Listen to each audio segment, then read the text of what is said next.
দেশের বর্তমান রাজনৈতিক বাস্তবতায় হঠাৎ করে আলোচনার কেন্দ্রে উঠে এসেছেন দুই জনপ্রিয় সাংবাদিক খালিদ মহিউদ্দিন ও কাজী জেসিন।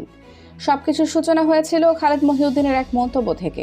সম্প্রতি এক সাক্ষাৎকারে তিনি বলেন, সাবেক প্রধানমন্ত্রী আওয়ামী লীগ সভাপতি শেখ হাসিনা যদি সাক্ষাৎকার দিতে চান তবে আইনের ব্যত্যয় হলেও আমি সেই সাক্ষাৎকার নেব। এই বক্তব্য প্রকাশের পর মুহূর্তেই তা ছড়িয়ে পড়ে অনলাইন দুনিয়ায়। ফেসবুক সহ সামাজিক মাধ্যমে শুরু হয় ব্যাপক আলোচনা সমালোচনা। কেউ তার সাহসিকতার প্রশংসা করছেন, আবার কেউ বলছেন এটি কি শেখ হাসিনাকে রাজনীতিতে নর্মালাইজ করার চেষ্টা। নানামুখী বিতর্কের মুখে মঙ্গলবার ২৮ অক্টোবর খালিদ মহিউদ্দিন নিজেই জবাব দেন। তিনি পাল্টা প্রশ্ন রাখেন, শেখ হাসিনার সাক্ষাৎকার নেওয়া মানেই কি তাকে নর্মালাইজ করা? এরপর বিষয়টি আরও বড় আকার নেয় যখন বাংলা ভিশনের উপস্থাপক কাজী জেসিন নিজের ভেরিফাইড ফেসবুক আইডি থেকে পোস্ট দিয়ে লেখেন, কয়েক কোটি টাকা দিলেও শেখ হাসিনার সাক্ষাৎকার আমি নেব না। তিনি তার এই অবস্থানের জন্য ৩টি কারণও উল্লেখ করেন। ধারণা করা হচ্ছে খালিদ মহিউদ্দিনের মন্তব্যের প্রতিক্রিয়াতে এই পোস্ট দেন তিনি। কিন্তু এখানেই থেমে থাকেনি বিতর্ক। জেসিনকেও সামাজিক মাধ্যমে আক্রমণ করা শুরু হয়। কেউ প্রশ্ন তুলছেন তিনি আসলে কাকে খুশি করতে এমন বললেন। কেউ বলছেন শেখ হাসিনাকে আদৌ তাকে সাক্ষাৎকার দিতেন। উল্লেখ্য, কাজী জেসিন বাংলাদেশের প্রাচীন দৈনিক আমার দেশ পত্রিকায় সাংবাদিকতা করেছেন।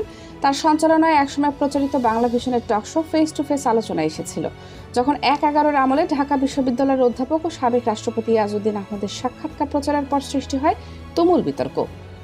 এই দুই সাংবাদিকের বক্তব্য নিয়ে যখন নেটিজেন থেকে শুরু করে সংবাদকর্মী মহলে তর্ক বিতর্ক যুক্তি পাল্টা যুক্তির ঝড় বইছে, ঠিক সেই সময়ে আন্তর্জাতিক অঙ্গনে ঘটে গেল আরও বড় একটি ঘটনা।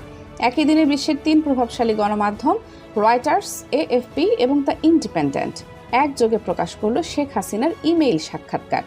সেখানে তিনি কথা বলেছেন ছাত্র জনতা হত্যার দায়, আসন্ন জাতীয় নির্বাচন, দেশে ফেরার পরিকল্পনা, ট্রাইব্যুনালে বিচার ও রাজনৈতিক উত্তরাধিকার প্রসঙ্গে। রাজনীতি বিশ্লেষকরা বলছেন এটি ভারতের জীবনে শেখ হাসিনার দেওয়া প্রথম সাক্ষাৎকারগুলোর একটি। একই দিনে ৩ আন্তর্জাতিক গণমাধ্যম সাক্ষাৎকার প্রকাশ। নিঃসন্দেহে এটি কাকতালীয় নয়, বরং রাজনৈতিক বার্তা বহন করছে বলেই মনে করছেন অনেকে। এর আগে মাত্র ১ সপ্তাহ আগে যুক্তরাষ্ট্র ভিত্তিক অ্যাসোসিয়েটেড প্রেস এপি প্রকাশ করেছিল শেখ হাসিনার ছেলে সজীব ওয়াজেদ জয়ের একটি এক্সক্লুসিভ সাক্ষাৎকার। অল্প সময়ের ব্যবধানে মা ছেলের 2 সাক্ষাৎকার প্রকাশ। প্রশ্ন তুলছে নেটিজেন ও বিশ্লেষকদের মনে, বিদেশি সংবাদ মাধ্যমের কেন হঠাৎ আওয়ামী লীগ ও শেখ হাসিনার প্রতি এত আগ্রহ? সরকার পক্ষ থেকে এখনও পর্যন্ত শেখ হাসিনার বক্তব্য নিয়ে কোনো আনুষ্ঠানিক প্রতিক্রিয়া আসেনি। প্রধান উপদেষ্টার প্রেস সচিব শফিকুল আলম সাংবাদিকদের বলেন, আমরা আগে ইন্টারভিউটা পড়ব, তারপর মন্তব্য করব।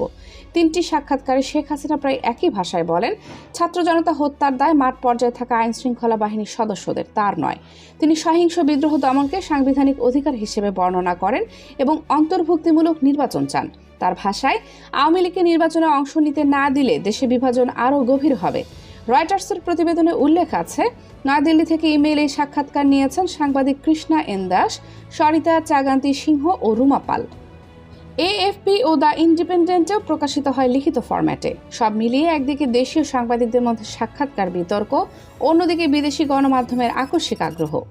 সবকিছু মিলিয়ে বাংলাদেশের রাজনীতি আবারও ফিরে এসেছে বৈশ্বিক আলোচনার কেন্দ্রবিন্দুতে। শেখ হাসিনার সাক্ষাৎকার ঘিরে এই তুমুল বিতর্ক সাংবাদিকতার নৈতিকতা না রাজনীতির নতুন অধ্যায়, তা সময় বলে দেবে। কানিজ ফাতেমা, সময়, ডেস্ক নিউজ 0 টিভি।